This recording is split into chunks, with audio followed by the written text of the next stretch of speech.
हाय मैत्रिणींनो, पावसाचं वातावरण आहे, काहीतरी गरम खायचं आहे. चला आपण शिरा बनवू. बघा किती भारी झाला आहे शिरा, अगदी नरम लुसलुशीत, जिभेवर ठेवताच विरघळणारा. चला आपण रेसिपी बघू. 1 वाटी रवा घेतला, 1 वाटी तूप घेतलं आणि 1 वाटी साखर घेतली. थोडेसे ड्रायफ्रूट्स कट करून घेतले आणि 2 वेलची घेतली. आता कढईमध्ये तूप टाकायचं आणि तूप चांगलं कडकडीत गरम झालं की त्यामध्ये रवा ॲड करायचा. याला कमी गॅसवर चांगलं लाल होईस्तोवर आपल्याला रवा भाजून घ्यायचा आहे.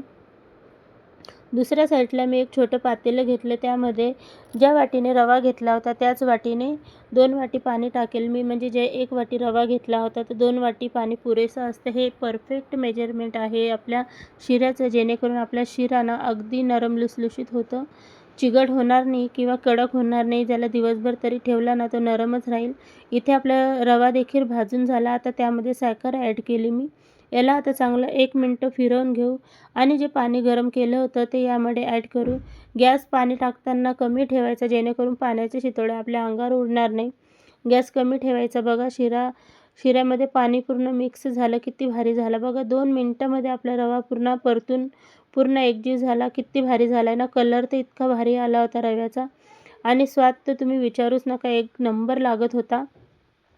एका वाटीमध्ये ना मी ड्रायफ्रूट्स 1 चमचा तुपामध्ये फ्राय करून घेतले आणि वेलची ते यामध्ये ॲड केलं. यात शिऱ्यामध्ये ते पूर्ण मिक्स करून 1 मिनिट रव्यावर झाकण ठेवून याला वाफवू दिलं. बघू शकता तुम्ही किती भारी झाला आहे. म्हणजे 10 मिनिटात हा शिरा बनवून झाला होता. अगदी नरम लुसलुशीत झाला होता. तुम्हाला जर का माझी रेसिपी आवडली असेल तर माझ्या चॅनलला लाईक करा, शेअर करा आणि सबस्क्राईब करायला विसरू नका.